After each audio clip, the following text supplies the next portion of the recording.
नमस्कार दोस्तों, आप सभी का स्टडी फॉर यूपीएससी पीसीएस में स्वागत है। आज तारीख है 25 फरवरी 2024 ईस्वी और आज का न्यूज़पेपर आर्टिकल डिस्कशन का वीडियो है। ये न्यूज़पेपर आर्टिकल डिस्कशन संडे को तो नहीं आता है, लेकिन कल 24 फरवरी को नहीं आ पाया था क्योंकि इंटरनेट बंद था, तो इसीलिए आज लेकर आया हूँ। कल का भी न्यूज़ होगा और आज का भी होगा। इसमें तो एक एक चीज़ को हम लोग डिटेल में पढ़ेंगे, समझेंगे कि भाई क्या है। कल का आर्टिकल भी एक डिस्कस करना है अगर समय मिला तो। न्यूज़ बहुत सारे हैं इसलिए आर्टिकल को मैंने अंत के लिए रखा है। अगर अंत में समय मिला तो डिस्कस कर दूंगा, नहीं तो अगले वीडियो में हम लोग कर लेंगे। ओके, कल भी आएगा, कल मंडे को भी आएगा। देखिए क्या लिखा हुआ है। इंडियन एक्सप्रेस आज का है। हेडलाइन क्या बनाया इन्होंने? हेडलाइन है कंजम्पशन को लेकर। क्या है कि 11 सालों में जो रूरल कंजम्पशन है, खर्च होता है एक तरह से समझिएगा, वो तो बढ़ गया है, अर्बन की तुलना में ज़्यादा बढ़ा है। यहाँ पर देखिए लिखा हुआ है। लेकिन फूड को लेकर जो शेयर है, उस खर्च में जो भोजन की हिस्सेदारी है वो कम हो गई है। ऐसा 11 साल के हम अगर पैटर्न को देखते हैं तो ऐसा पता चलता है। कंजम्पशन बढ़ने का मतलब एक ही होता है, समझिएगा इसको किस प्रकार से कनेक्ट किया जाता है। कंजम्पशन बढ़ने का मतलब होता है आय का बढ़ना। आय जब बढ़ता है तभी तो कंजम्पशन बढ़ता है ना। तो आय बढ़ रही है इसलिए कंजम्पशन भी बढ़ रही है भाई। तो इसका तात्पर्य हुआ कि कहीं ना कहीं लोगों के आय में भी बढ़ोतरी देखी गई पिछले 11 सालों में। इसकी पुष्टि हमें कहां से हो जाती है? तो जो NITI Aayog multi dimensional poverty ranking जारी करती है, जिसमें उसने बताया कि पॉवर्टी में भारी गिरावट देखी गई है। लगभग 20 करोड़ लोग जो है वो पॉवर्टी से बाहर आए हैं पिछले 10 वर्षों के दौरान में। तो ये भी एक हमारे पास डेटा है। तो दोनों को अगर कलेक्टिव रूप से आप जोड़ कर देखोगे तब आपको पूरा पैटर्न पता चलता है। ओके, रूरल और अर्बन एवरेज स्पेंड कितना है, एवरेज खर्च कितना करते हैं लोग रूरल में? तो 3,773 रुपये खर्च करते हैं रूरल एरिया में, मतलब ग्रामीण एरिया में मंथली, कम से कम। एवरेज बोला गया है। एवरेज में होता है कि हाईएस्ट और लोएस्ट सबको कलेक्ट करके जोड़ के उसके बाद उसको डिवाइड कर देते हैं आबादी से।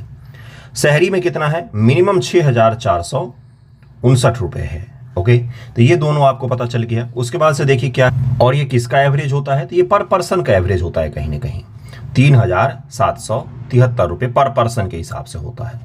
देखिए यहाँ पर लिखा हुआ है कि 2022-2023 में 3,773 है, जो कि 2011-12 में 1,430% के आसपास में था। लगभग में 164% का जंप दिखाया गया। कहाँ पर देखा गया है? तो रूरल स्पेंड में देखा गया है। ओके, तो ये कुछ आंकड़े होते हैं जिसको आपको बस पैटर्न के तौर पर ध्यान रखने होते हैं कि भाई ग्रामीण और जो शहरी कंजम्पशन है पर पर्सन के हिसाब से बढ़ गया है और वो कंजम्पशन करीब में इतना हो गया। मिनिस्ट्री का डेटा है ये, जो सांख्यिकी मंत्रालय होता है उसका डेटा है ये, तो इसको जरूर ध्यान रखिएगा। अब देखिए दिल्ली में फार्म प्रोटेस्ट चल रहा है। दिल्ली में किसान प्रवेश करने की कोशिश कर रहे हैं। सरकार ने पूरा रोड ब्लॉक करके रखा हुआ, बंद किया हुआ है। सरकार ने रोड ब्लॉक किया हुआ, इसको ध्यान रखिएगा। अगला देखिए क्या लिखा हुआ है कि PM launches world largest agri storage plan. Agriculture के प्रोडक्ट को स्टोर करने के लिए दुनिया का सबसे बड़ा जो योजना है वो शुरू किया गया है। देखिए क्या है इसमें, 1.25 लाख करोड़ आउटले ओवर 5 वर्षों में 1.25 लाख करोड़ के आसपास में खर्चे किए जाएंगे स्टोरेज को क्रिएट करने के लिए। स्टोरेज को क्रिएट करने का तात्पर्य क्या होता है कि जैसे किसान ने कोई फसल उपजाया तो कोल्ड स्टोरेज या वैसे भी भंडारण की क्षमता के अभाव के कारण आपने देखा होगा कि खुले आसमान के नीचे लाखों बोरियां गेहूं सड़ जाते हैं, चावल सड़ जाते हैं, फसल जो है वो सड़ जाते हैं। किसान उसको फेंक देते हैं रोड पर। क्यों? क्योंकि उनके पास कोल्ड स्टोरेज नहीं है या स्टोरेज ढंग का नहीं है जहां पर वो रख सके। तो इसको लेकर भारत सरकार ने शुरू किया है दुनिया का सबसे बड़ी परियोजना में से एक। कौन सी? तो स्टोरेज को लेकर कल भारत प्रधानमंत्री महोदय ने इसकी घोषणा की है। देखिए यहाँ पर लिखा हुआ है कि कल प्रधानमंत्री जी ने इसके पायलट प्रोजेक्ट की भी शुरुआत कर दी है। Inaugurating pilot project being undertaken इन 11 प्राइमरी एग्रीकल्चर क्रेडिट सोसाइटी। जो एग्रीकल्चर क्रेडिट सोसाइटीज होते हैं उनमें 11 में इसको पायलट प्रोजेक्ट के तौर पर शुरू भी कर दिया गया है। ये चीज ध्यान में रहेगा आपको। उसके पश्चात प्रधानमंत्री महोदय ने क्या बोला कि जो फार्मर्स हैं उनकी इनकम इसलिए भी नहीं ज्यादा बढ़ पाती है। क्यों? और उनका फसल इसलिए भी नहीं सुरक्षित रह पाता है क्योंकि उसके स्टोरेज की कैपेसिटी हमारे पास अवेलेबल नहीं है। ओके, अब इस न्यूज का आगे देखिए विस्तार क्या दिया हुआ है दूसरे पेज पर। तो दूसरे पेज पर यहां पर दिया है कि our plan is to set up storage infrastructure of 700 lakh metric ton का। 700 लाख मेट्रिक टन बहुत ही बड़ी इकाई होती है।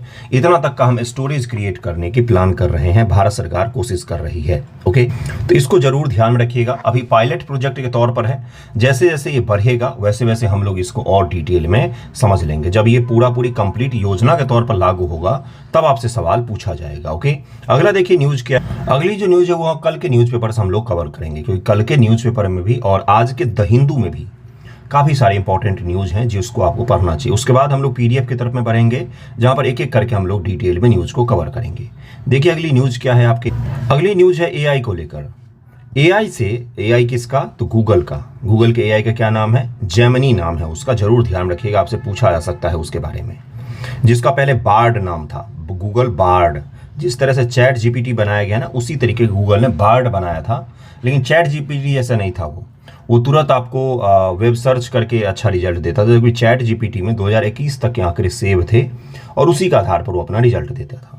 अब देखिए जेमिनी से जब पूछा गया इज मोदी फासिस्ट, इस तरह की चीज़ें पूछी गई उससे, तो उस एआई ने बड़ा ही अटपटा सा जवाब दिया, और वो जवाब कहीं से भी प्रधानमंत्री पद के लिए जो एक गरिमा होनी चाहिए उसके अनुरूप नहीं था।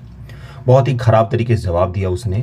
अब इसको लेकर केंद्र सरकार जो है वो एक्शन में आई है। उसने बोला है, गूगल को नोटिस दिया है, भाई इसका जवाब दो, इसका जवाब दो कि आप जो इस तरह की चीज़ें बनाते हैं वो इस तरह का रिप्लाई किस प्रकार से दे सकता है भारत के जो प्रधानमंत्री महोदय हैं या संवैधानिक पद पर बैठे हुए किसी भी व्यक्ति को लेकर। इसके बाद जो चंद्रशेखर जी हैं उन्होंने क्या बोला यहाँ पर देखिएगा, ध्यान रखिएगा।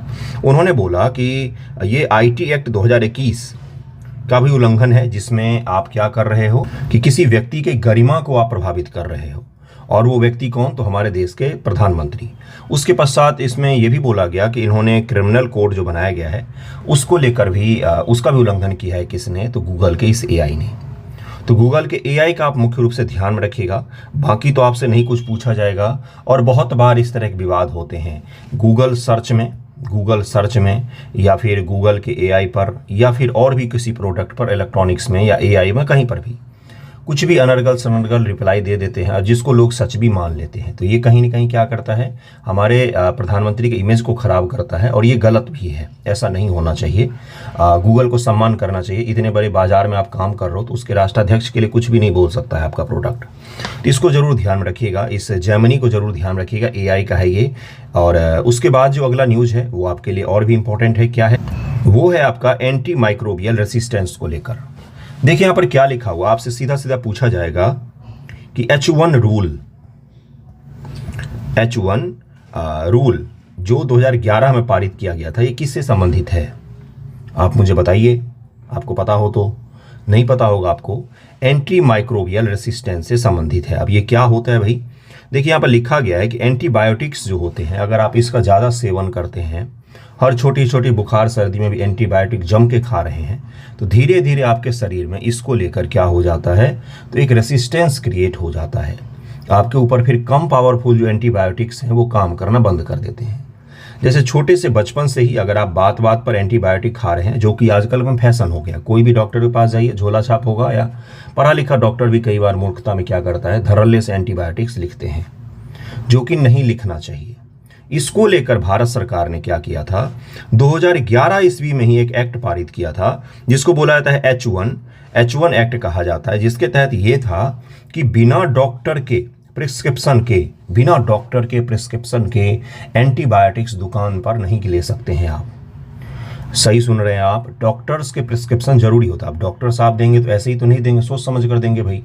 वो तो देखेंगे कि बुखार अगर नॉर्मल दवाई से नहीं ठीक हो रहा है तभी देंगे, अगर सही डॉक्टर होंगे तो वो 2011 में ही ये रूल बनाया गया था। लेकिन आपको तो पता ही, आप भी दुकान पर जाकर एंटीबायोटिक्स खरीद लेते हैं, तो उसी को लेकर भारत सरकार ने पहले ही रूल बना दिया। तब केरल गवर्नमेंट ने क्या किया है, बड़ा ही कठिन सा मेजर उठाया है, बड़ा ही कठिन सा कार्रवाई करना और बड़ा ही कठिन सा रूल रेगुलेशन को लागू कर दिया है कि आप एंटीबायोटिक्स ऐसे ही सेल नहीं कर सकते हैं। कहीं ना कहीं ये एक आने वाली जो आपदाएं होती हैं उसको न्योता देती हैं कि कैसा दौर आ जाएगा कि इंसान के ऊपर में नॉर्मल एंटीबायोटिक्स काम ही नहीं करेगा।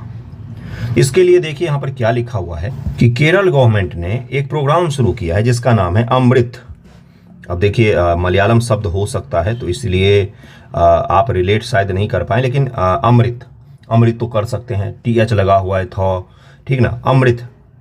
इस पहल को शुरू किया। इसका फुल फॉर्म क्या है, इसको ध्यान में रखिएगा, ये पूछ सकता है आपसे, इंपॉर्टेंट है ये। किसी राज्य ने अपनी तरफ से पहली बार इस तरह का इनिशिएटिव लिया है।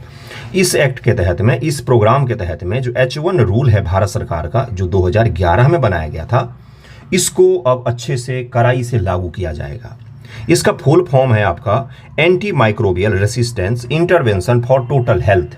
Anti microbial resistance intervention for total health, ये इस पहल का नाम है, जिसके तहत केरल की गवर्नमेंट ने बोला है कि अब किसी भी हालत में पूरे केरल राज्य में कहीं पर भी कोई भी एंटीबायोटिक बिना डॉक्टर के प्रिस्क्रिप्शन का आपको नहीं दिया जाएगा। अब ये चीज़ पॉसिबल कैसे होगा, जब डॉक्टर्स की अच्छी खासी आबादी होगी उस राज्य में, जब उस राज्य में नागरिक और डॉक्टर का रेशियो सही होगा। जैसे बिहार है, बिहार में ग्रामीण एरिया में पीएचसी प्राइमरी हेल्थ सेंटर ना के बराबर में है। अब कोई बीमार होगा तो डॉक्टर का प्रिस्क्रिप्शन खोजने जाएगा या फिर जाएगा डायरेक्ट दुकान और दवाई लेके आ जाएगा। रियलिस्टिक चीज़ों को सोचिएगा, यही होता है। देखिए यहाँ पर लिखा हुआ है कि केरल के साथ अच्छी चीज़ ये है कि उसके यहाँ पर डॉक्टर और पेशेंट का रेशियो विलेज में भी बहुत अच्छा है, सही है, कोई खराब नहीं है ना। ओके, तो इस पॉइंट को ध्यान में रखिएगा और इस अमृत पहल को जरूर ध्यान में रखिएगा। इस तरह के पहल मेरे हिसाब से पूरे देश में इस H1 रूल को काफ़ी अच्छे से सख्तता से लागू करना चाहिए, क्योंकि कहीं ना कहीं भारतीय लोगों का जो हेल्थ है ना, वो आने वाले दिनों में किसी भी एंटीबायोटिक को सपोर्ट नहीं करेगा। ऐसा हो जाएगा, धीरे धीरे उनके शरीर में रेसिस्टेंस क्रिएट हो रहा है, जिससे क्या होता है, कम पावरफुल एंटीबायोटिक काम ही नहीं करता है। ओके, अगली न्यूज़ पर चलते हैं। अगला न्यूज़ देखिए क्या है।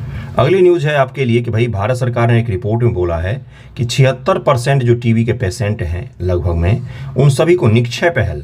अब ये क्या पहल है भाई, इसको हम लोग समझेंगे, इसको डिटेल में भी हम लोग समझेंगे। निक्षय पहल के तहत में उनको सुविधाएं दी गई, पोषण मुहैया करवाया गया।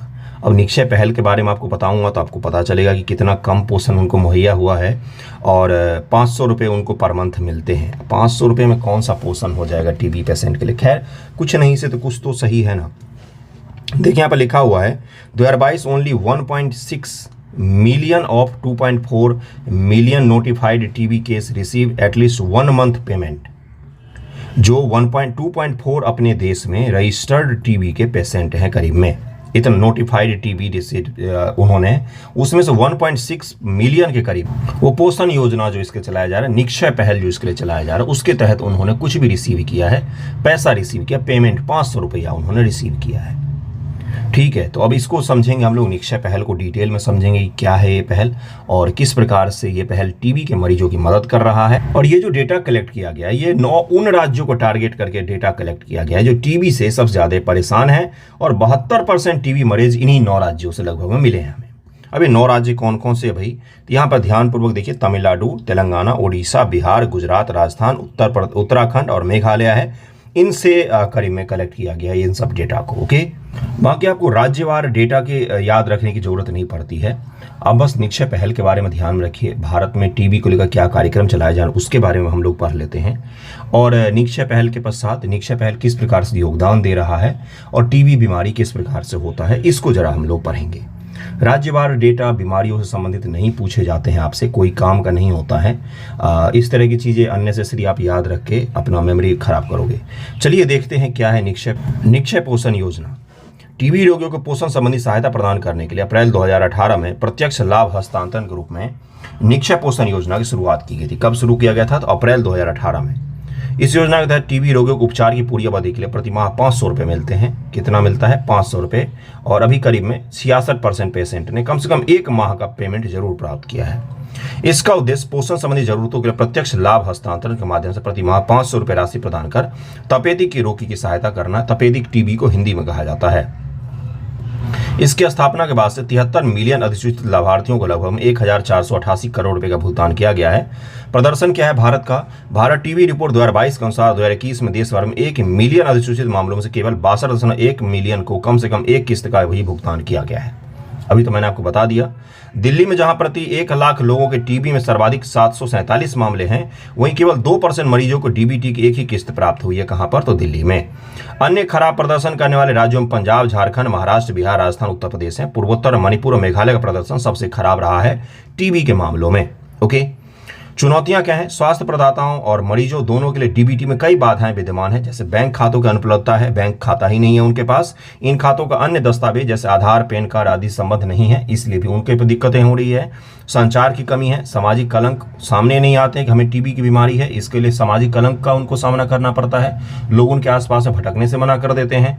तो निरक्षरता, बहुचरणीय अनुमोदन प्रक्रिया प्रमुख बाधाओं के रूप में विद्यमान है। कई सारे लोगों को ये पता ही नहीं है कि इस तरह की योजनाएं हैं उनके लिए। राज्यों को अपने पोषण संबंधी सहायता योजनाएं हैं, लेकिन कुछ योजनाएं केवल टीबी की दवाओं के प्रति प्रतिरोध दिखाने वाले रोगियों के लिए ही है, और इसके कारण से भी ये सब चुनौतियां हमें देखने को मिल रही है। भारत में टीबी की स्थिति क्या है वर्तमान में? भारत टीबी रिपोर्ट 2022 के अनुसार 2021 की अवधि में टीबी रोगियों की कुल संख्या 19 लाख से अधिक थी, जो 2020 में यह संख्या 16 लाख थी, अर्थात इस मामले में 19% की ग्रोथ देखी गई है। हम लेकर चल रहे थे कि 2025 तक, 2030 तक हमें, करीब 2030 है शायद, टीबी को खत्म कर देना है देश से। यहाँ तो ग्रोथ हो रहा है, 19% मामला बढ़ गया अपने देश में। भारत में 2019 से 2020 के बीच में सभी प्रकार के टीबी के मामलों के कारण मृत्यु दर में 11% की वृद्धि हुई है। मृत्यु दर भी बढ़ गया है टीबी के कारण से। 2020 के अनुमानित टीबी से संबंधित मौतों की कुल संख्या 93 लाख थी, जो 2019 का अनुमान से 13% अधिक है। कोरोना से कितने लोग मरे आप उसका कंपेयर कीजिएगा इससे, तो आपको पता चल जाएगा कि जो पैंडेमिक आया था वो पैंडेमिक तो खतरनाक था ही, लेकिन उस पैंडेमिक के अलावा भी देश में बहुत सारी ऐसी चीज़ें जिसके कारण बहुत ही बड़े स्तर पर मृत्यु होती है, जिसमें टीबी एक है। उसके पश्चात से क्या है, तो वायु प्रदूषण भी है। वायु प्रदूषण से 25 लाख लोगों की मृत्यु होती है अपने देश में। चलिए आगे बढ़ते। कुपोषण, एड्स, मधुमेह, शराब, तंबाकू का धूम्रपान ऐसे कारक हैं जो टीबी से पीड़ित व्यक्ति को प्रभावित करते हैं, आपको तो पता ही होगा। तो इसीलिए टीबी के पेशेंट बड़ा ही सेंसिटिव होते हैं, उनको सही से देखभाल करना पड़ता है। टीबी से निपटने तो पहल कौन कौन से हैं? वैश्विक प्रयास की अगर हम लोग बात करें तो विश्व स्वास्थ्य संगठन ने ग्लोबल फंड और स्टॉप टीबी पार्टनरशिप के साथ एक संयुक्त पहल fried treat all #end TB की शुरुआत की थी। WHO ने, विश्व स्वास्थ्य संगठन ग्लोबल ट्यूबरकुलोसिस रिपोर्ट भी जारी करता है। ये रिपोर्ट किसके द्वारा जारी किया जाता है? तो वर्ल्ड हेल्थ ऑर्गेनाइजेशन के द्वारा ग्लोबल ट्यूबरकुलोसिस रिपोर्ट जारी किया जाता है। क्षय रोग उन्मूलन हेतु राष्ट्रीय राजनीतिक योजना, निक्षय पारिस्थितिक तंत्र, निक्षय पोषण योजना, टीबी हारेगा देश जीतेगा अभियान, ये सब भारत सरकार के द्वारा चलाया जा रहा है। वर्तमान में टीबी के 2 टीके हैं, VPM वैक्सीन प्रोजेक्ट मैनेजमेंट 1002 और MIP माइक्रोबैक्टीरियम इंडिकस प्राणी विकसित किए गए हैं। यह चरण 3 नैदानिक परीक्षण के तहत में है, और दूसरा वाला जो है चरण 3 के परीक्षण में चल रहा है। पहला तो लगता है देश में। तो ये 2 टीकों के भी नाम बता दिए मैंने आपको। WHO का पहल बता दिया, भारत सरकार का पहल बता दिए।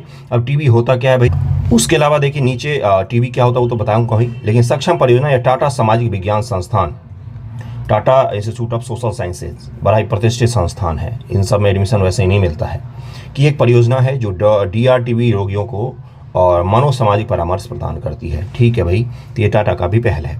ट्यूबरकुलोसिस परिचय दे देता हूँ। टीबी माइक्रोबैक्टीरियम ट्यूबरकुलोसिस नामक जीवाणु के कारण होता है, बैक्टीरिया के कारण होता है, बैक्टीरिया के कारण से होता है, जो लगभग 200 सदस्यों वाले मैक्टोबैरियासिस परिवार से संबंधित है। कुछ माइक्रोबैक्टीरिया से मनुष्य में टीबी और कुष्ठ जैसी बीमारियां होती है, तो कुछ जानवरों को संक्रमित करते हैं। टीबी मनुष्य में सबसे अधिक फेफड़े को प्रभावित करता है, लेकिन ये अन्य अंग जैसे एक्वेस्ट्रा पुल्मोनरी टीबी को भी प्रभावित कर सकता है। आई डोंट नो, ये मेडिकल का टर्मिनोलॉजी है, आपको ध्यान में रहेगा तो याद रख लीजिएगा। टीबी एक बहुत ही प्राचीन बीमारी है, इसका प्रमाण 3000 ईसा पूर्व मिस्र में पाए गए हैं। अब ये आपको ध्यान रखना है क्या? नहीं पूछेगा आपसे। और हाँ, ये जरूर ध्यान रखिएगा कि आज का नहीं है, बहुत ही पुरानी बीमारी है, ये बहुत ही पुराना प्रमाण मिला है।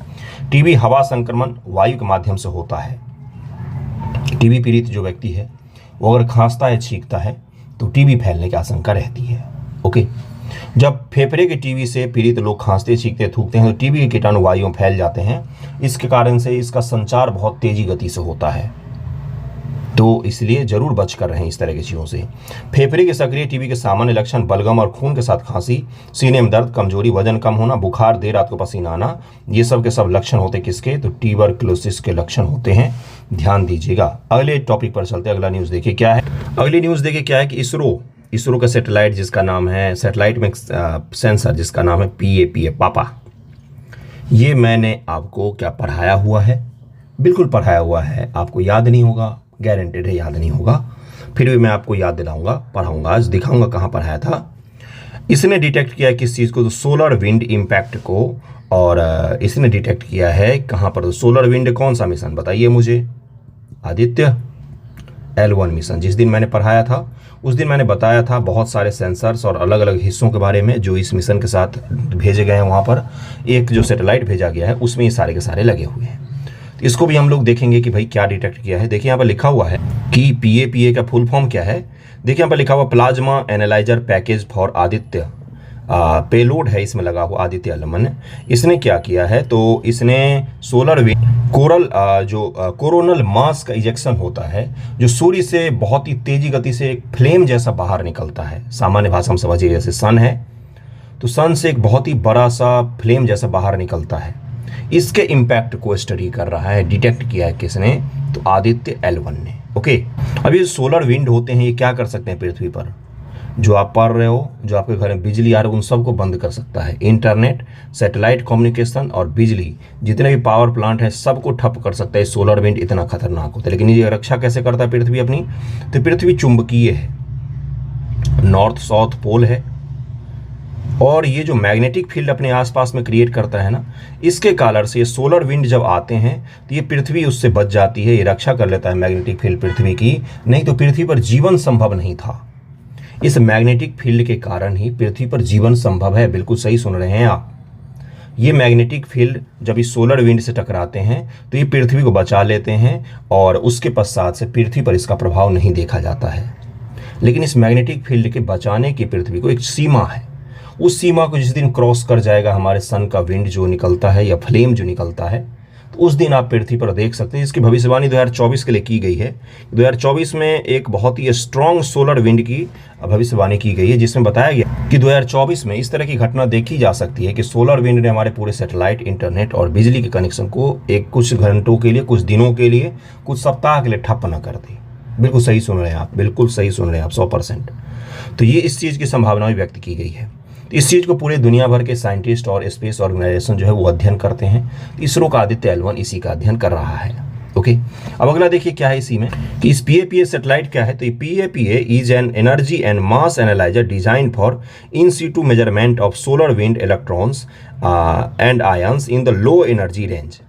इलेक्ट्रॉन सोलर विंड से जो निकलते हैं और आयंस जो निकलते हैं उसका अध्ययन करने के इन सिटू, मतलब वहीं पर अध्ययन करके आपको बता देता है कि भाई क्या है ये, किस प्रकार से इम्पैक्ट डालेगा, और इस इम्पैक्ट के द्वारा हम अपने लिए भविष्य में, हम अपने आने वाले समय के लिए तैयार हो सकते हैं।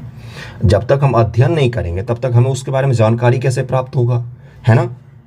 अब इस PAPA जो इक्विपमेंट लगाया गया, इसके पास 2 सेंसर हैं। देखिए यहाँ पर लिखा हुआ है, एक है स्वीप, जिसका फुल फॉर्म क्या है, solar wind electron energy probe, और उसके बाद से एक और है, देखिए उसका नाम क्या है, सोलर विंड देखिए यहाँ पर लिखा हुआ है solar wind ion composition analyser.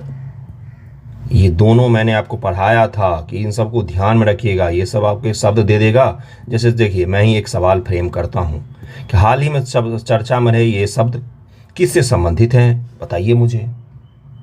तो ये आदित्य L1 सैटेलाइट से संबंधित है। भारत का पहली बार सूर्य को लेकर कोई मिशन हुआ है, तो वो बेहद इंपॉर्टेंट है आपके लिए। तो इसको जरूर ध्यान में रखिएगा। अगर कुछ समझ में नहीं आए तो सोलर विंड के इलेक्ट्रॉन और आयन को अध्ययन करने के लिए PAPA नामक एक इक्विपमेंट लगाया गया है, जिसके 2 सेंसर हैं, जो एक है इलेक्ट्रॉन का अध्ययन करता है, एक है आयन का अध्ययन करता है। बात खत्म भाई। उसके बाद और कौन कौन से सेंसर आदित्य L1 में लगाए गए तो उसको मैं बता देता हूँ। देखिए आदित्य L1 यान जो है इसमें 7 पेलोड उपकरण शामिल हैं। ध्रुवीय उपग्रह प्रक्षेपण यान PSLV के उपयोग करके लॉन्च किया गया है, इसको कर दिया गया था। ये ऊपर का हेडलाइन पुराना था। 7 पेलोड हैं इसके तहत में। कौन कौन सा, तो VELC, उसके बाद से सौर पैराबैगनी इमेजिंग टेलीस्कोप है SUIT, solar low energy X-ray spectrometer SOLEX जिसको कहा जाता है, Aditya solar wind particular experiment, high energy L1 orbital X-ray spectrometer लगा हुआ है, आदित्य के लिए प्लाज्मा विश्लेषक पैकेज जिसको पापा बोला जाता है, PAPA पापा बोल लो या याद करने के लिए पापा बोलना है, PAPA उसका नाम है। वैसे क्या है, plasma analyser package for Aditya L1, उन्नत त्रिअक्षीय उच्च रिजोल्यूशन डिजिटल मैग्नेटोमीटर किस में लगा हुआ है, तो आदित्य L1 में लगा हुआ है। इसी PAPA के 2 सेंसर, एक है आपका स्वीप और एक और था, एक था इलेक्ट्रॉन का अध्ययन के लिए, एक था आयन का अध्ययन के लिए। इन दोनों का उपयोग करके सोलर विंड को डिटेक्ट किया गया, उसका अध्ययन किया जा रहा है। सोलर विंड का इम्पैक्ट मैंने आपको समझा दिया है कि क्या हो सकता है, जिसकी संभावना भी 2024 के लिए जताई गई है, लेकिन हो सकता है कि आने वाले कुछ सालों में आपको देखने को मिले। ओके, देखिए अब क्या है, आदित्य L1 सूर्य के कोरोना, सूर्य का प्रकाश मंडल, इसी कोरोना, ये जो बाहरी भाग होता है ना सूर्य का, वही कोरोना, सूर्य का प्रकाश मंडल, क्रोमोस्फीयर, सौर उत्सर्जन, सौर तूफान, सौर प्रज्वलन, सोलर फ्लेयर तथा कोरोनल मास इजेक्शन का अध्ययन करेगा और पूरे समय सूर्य की इमेजिंग करेगा और उसके द्वारा पृथ्वी पर बैठे लोग उसका अध्ययन करके आगे की चीज़ों के बारे में सोच समझ सकेंगे। ओके, अगले न्यूज़ पर चलते हैं। अगला न्यूज़ देखिए क्या है। अगला न्यूज़ है, ट्राई ने एक रेगुलेशन को जारी किया है जिसके तहत आने वाले समय में आपको दिख सकता है कि किसी भी नंबर से आप कॉल करोगे तो उस नंबर का जो KYC है, नो योर कस्टमर, जब उसको लिया गया होगा, उस नंबर को, फ़ोन नंबर जब आपने लिया होगा, तो जो आपने आधार या जिस नाम पर उस फ़ोन नंबर को आपने लिया होगा, कोई भी आइडेंटिटी जमा करके, तो अब किसी को जब आप कॉल करेंगे तो अगर आपका नंबर उसके फ़ोन में सेव नहीं है तो वो नाम उस पर डिस्प्ले होगा। तो क्या ये सही है, क्या ये गलत है? आपके फ़ोन पर कोई अननोन नंबर से कॉल आता है ना भी, तो अननोन नहीं रहेगा, उस पर कोई ना कोई नाम जरूर दिखेगा। ठीक है, इसको किसने बताया है? ट्राई ने बताया कि आने वाले दिनों में हम इसको इम्प्लीमेंट करने जा रहे हैं। इससे क्या होगा कि भाई अननोन नंबर से एक जो भय रहता है, या किसका नंबर किसका नहीं, उठाते नहीं हैं लोग, या अलग अलग जो दिक्कतें आती हैं, इलीगल फ़ोन नंबर्स जो बढ़ जाते हैं कई बार, तो उस तरह की चीज़ों पर थोड़ा सा लगाम लगेगा। लेकिन प्राइवेसी को लेकर भी कंसर्न जाहिर किया गया। बहुत सारे ऐसे संस्थाएं हैं जो बोल रहे इसको लेकर कि कहीं ना कहीं प्राइवेसी के ऊपर भी ये खतरा होगा, लोगों की प्राइवेसी का हनन करेगा। लेकिन इसमें एक और हो सकता है कि लोग अपने नाम पर फिर नंबर नहीं लेंगे, किसी रिश्तेदार या किसी दूसरे के नाम पर ले सकते हैं। घर के एक ही सदस्य पर हो सकता है सारे के सारे नंबर हों, तो ये भी हो सकता है। लेकिन एक कहीं ना कहीं सुविधा भी होगा कि भाई किसके नाम से फ़ोन आ रहा है वो तो आपको पता चलेगा ना, है ना। और फ़ोन उठाने वाला अगर कोई जान पहचान का है तो नाम तो बता ही सकता है ना। अननोन है तो अननोन ही है, फिर तो नाम जान के भी क्या कर लोगे आप, है ना। तो इसको जरूर ध्यान में रखिएगा। ट्राई ने बोला है, ट्राई बताइए आपको कि इसका फुल फॉर्म क्या है। तो telecom regulatory authority of India है ट्राई, बहुत ही पावरफुल बॉडी है और इसी ने इस चीज़ के लिए बोला है। आने वाले दिनों में आपको दिखने को मिल सकता है ये। अगली न्यूज़ है सरोगेसी संबंधित, जिसमें बोला गया है एक मॉडिफाई किया गया इस एक्ट को। 2022 में एक्ट आया था जिसमें बोला गया था कि कोई भी सरोगेसी को लेकर आपको मदर और फादर इन दोनों से गैमेट्स को प्राप्त करना जरूरी होगा। लेकिन किसी विशेष मेडिकल परिस्थिति में, अभी दरअसल में अभी का केस क्या है, सुप्रीम कोर्ट ने भारत सरकार को बोला कि आप सरोगेसी को लेकर कुछ दिक्कतें आ रही है उस पर काम कीजिए, जिसमें यह है कि भाई कोई भी मदर या फादर में से अगर एक के साथ कुछ विशेष मेडिकल कंडीशन है तो आप क्या कर सकते हैं कि दोनों का एग गैमेट से लेना जरूरी नहीं होगा, आप किसी एक के गैमेट से भी काम चला सकते हैं। ये किसमें बोला गया है? मॉडिफाई जो रूल अभी लागू किया गया उसमें बोला गया है। पहले क्या था रूल? पहले था कि कोई कपल है, अगर वो सरोगेसी चाह रहे हैं तो उन दोनों की गैमेट की आवश्यकता पड़ती है। लेकिन वर्तमान में क्या बोला गया है, अगर कपल में से कोई एक किसी विशेष मेडिकल परिस्थिति से जूझ रहा है, कोई विशेष मेडिकल कंडीशन बन गया ऐसा, तो वो एक कपल में से किसी एक के गैमेट से भी आप सरोगेसी में आगे बढ़ सकते हैं। इसी तरह का रूल किसके लिए लागू किया गया है? इसी तरह का रूल लागू किया गया सिंगल वुमेन या डिवोर्सी जो महिलाएं होती हैं उनके लिए भी इसको लागू किया गया है कि वो भी सरोगेसी में आगे बढ़ सकते हैं। सरोगेसी क्या है इसको हम लोग समझेंगे, इसका रूल को समझेंगे हम लोग क्या है क्या नहीं, और ये मॉडिफिकेशन जो आया है इसको ज़रूर ध्यान में रखिएगा क्योंकि ये अपवाद हो जाएगा और अपवाद से ही सवाल पूछे जाते हैं आपसे। देखिए सरोगेसी के बारे में क्या है। देखिए लिखा हुआ है कि सरोगेसी एक ऐसी व्यवस्था है जिसमें एक महिला किसी अन्य व्यक्ति या जोड़े इच्छित माता पिता की ओर से बच्चे को जन्म देने के लिए सहमत होती है। कोई एक वुमेन है, वो एक कपल, एक वुमेन और मेल और एक फीमेल, ये कपल हैं, ये सरोगेट चाह रहे हैं तो अपना जो बच्चा है वो किसी और महिला के पेट में पाल सकते हैं। बस यही होता है, किराए का कोख बोलते हैं इसको। लेकिन भारत में परोपकारी सरोगेसी है, न कि कॉमर्शियल। भारत में कॉमर्शियल सरोगेसी को बैन किया गया है, भारत में केवल परोपकारी सरोगेसी ही आप परस्यू कर सकते हैं। देखिए क्या लिखा हुआ है कि सरोगेट किसी जिसे कभी कभी गर्भकालीन वाहक भी कहा जाता है, वह महिला होती है जिसके अन्य व्यक्ति या जोड़े के लिए गर्भ धारण करती है और बच्चे को जन्म देती है। ओके, परोपकारी सरोगेसी, इसमें गर्भावस्था के दौरान चिकित्सा व्यय एवं बीमा कवरेज के अतिरिक्त सरोगेट माँ के लिए मौद्रिक मुआवजे शामिल नहीं होते हैं। कोई भी तरह का मौद्रिक मुआवजा पैसा, रुपया, गहना, लालच, जमीन जथा इसके आधार पर सरोगेसी नहीं हो सकता है। ये भारत में बैन है। कॉमर्शियल सरोगेसी भारत में बैन है। केवल और केवल परोपकारी सरोगेसी भारत में किया जा सकता है। परोपकारी रूप से कोई महिला अगर मदद करने के लिए आए तो ही सही है। चिकित्सा व्यय भारत सरकार वो जरूर दे सकता है और बीमा कवरेज जरूर दे सकता है, उसके अलावा कोई भी चीज़ आप नहीं दे सकते हैं। सरोगेसी विनिमय अधिनियम 2021 क्या है? सरोगेसी विनिमय अधिनियम 2021 के अनुसार 35 से 45 वर्ष बीच के विधवा या तलाकशुदा महिला तथा कानूनी रूप से विवाहित महिला और पुरुष के रूप में परिभाषित युगल सरोगेसी का लाभ उठा सकते हैं। इसमें कुछ आयु को भी शामिल किया गया है जिसको जरूर ध्यान रखिएगा। सरोगेसी के लिए इच्छित जोड़ा कानूनी रूप से विवाहित भारतीय पुरुष और महिला का होगा। पुरुष की आयु 26 से 55 वर्ष के बीच होगी। महिला का आयु 25 से 50 वर्ष के बीच में होगी। उनका पहले कोई जैविक या कोई संतान नहीं होना चाहिए, तभी सरोगेसी में आगे बढ़ सकते हैं। अगर उनका पहले से कोई संतान वगैरह है, सरोगेसी पहले भी उन्होंने किया हुआ है, या उनका कोई जैविक संतान बायोलॉजिकल चाइल्ड है, तो वो इस चीज़ में आगे नहीं हो सकता है। यह व्यावसायिक सरोगेसी पर प्रतिबंध लगाता है और 10 वर्ष की कैद और 10 लाख तक के जुर्माने का भी प्रावधान किया गया है।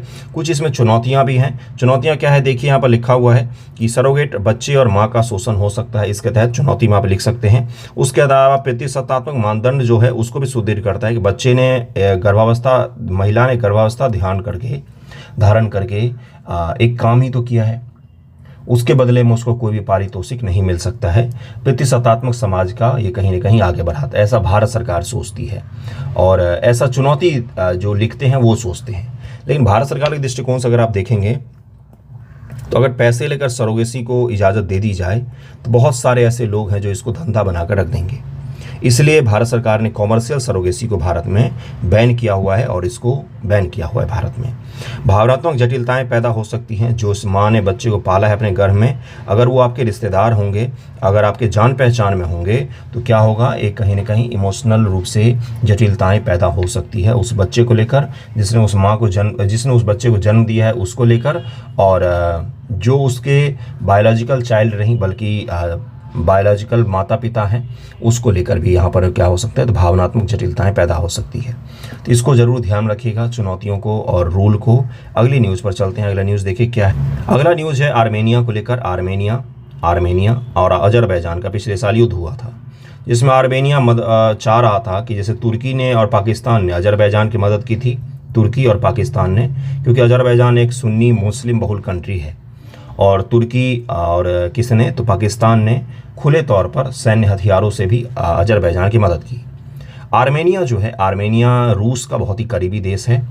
निकार्नो काराबाख, कौन सा इलाका, नागर्नो काराबाख कहा जाता है, नागर्नो काराबाख। ये इलाका आर्मेनिया और अजरबैजान के रूप में विवादित क्षेत्र था।